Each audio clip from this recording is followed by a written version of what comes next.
Hello again, I'm John, I'm a psychotherapist. We asked you to ask us some questions, anything to do with emotional or mental health, and you have. Keep the questions coming in. Thank you very much. I will do my best to answer them. Today's question is, great irony in this one, all about social media.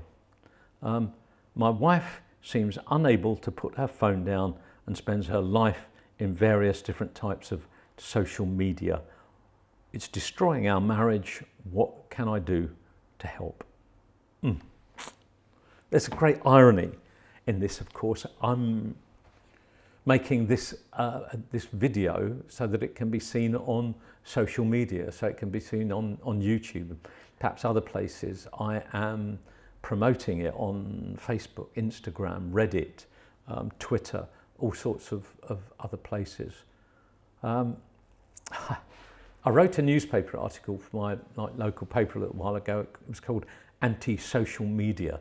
It got a huge audience, and it got perhaps the biggest reaction of anything that I've ever written anywhere, and most of it very supportive of what I had to say.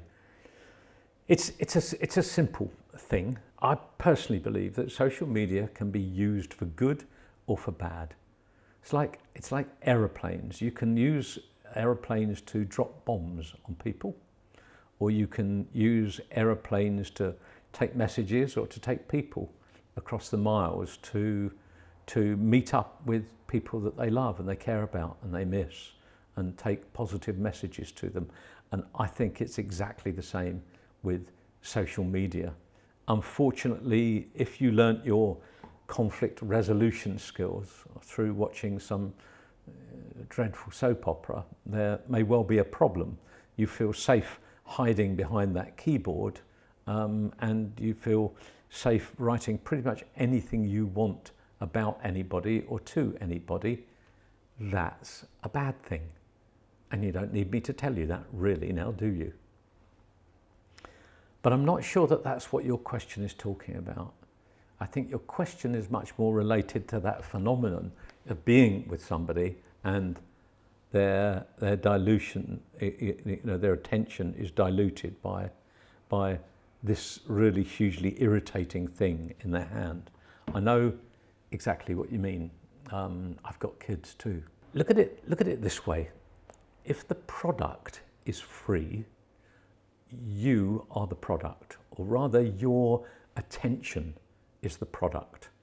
They want your attention because by getting attention from you, they're getting views, they're getting traffic, their advertising revenues are being pushed up and pushed up and pushed up. So, hey, look at this. This could be really interesting and important. Is the thing that's grabbing you, and by the sounds of it, your wife, and holding her in there and holding her attention until she's been there for several hours, just paging and paging and paging. It's a terrible business, and I, over the years, have donated probably a few hours of my life in the same way. I know exactly what it's like. Get caught up in this dreadful thing where you just don't seem to be able to get yourself out of scrolling.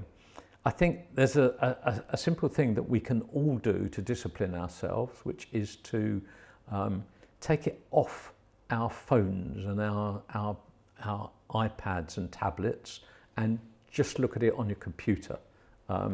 That you have it switched off generally. I know people, they open up their browser in the morning and they open Twitter, Facebook, Instagram, their other Twitter account, all sorts of things, and they are just sitting there rolling all day with a little feed on the side of the screen. That is diluting your attention, and shifting your attention from there to there, or from there to there, requires electrical energy up here, and there is a finite amount of it. Now, it's great when you discover how to use social media in the right way. It really is. If you can, somebody once said to me, the best use of social media is just to congratulate other people for having done something well. And I think, yeah, actually, that is good. I also use social media to try to widen the audience to these videos, not for any kind of commercial reason. I just like to think I'm doing something useful and getting it out there. So if I get your attention in some way, hopefully that'll be a useful thing, and I'm not going to hold you into it too soon. There is no product that goes with this.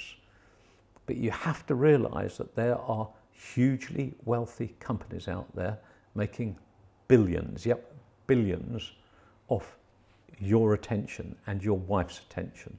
So I guess having some discipline about it is the best way to look at it. Set up your own limits. Most smartphones these days, if you are going to view it on a smartphone, have ways of electronically limiting things. As I said, if you get it off of your phone and get it off of your iPad and just view it on your computer at a certain time of day and limit yourself to a very small amount of time, then you will keep up with the real things that are happening and get rid of all that wasted time out of your life.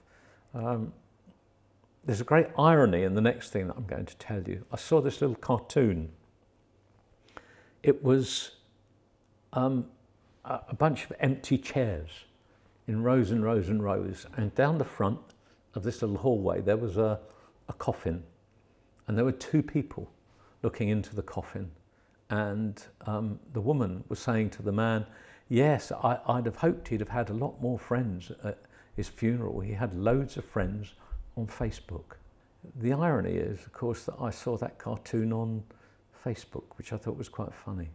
Anyway, I hope that answers your question. If you enjoyed this, please hit that like button, subscribe if you haven't already, hit the bell and we'll tell you when another interesting video is coming up. And meanwhile, you'll find it very, very much easier to take care of each other and to take care of yourself if you really limit yourself on social media, or is it anti-social media? It's up to you.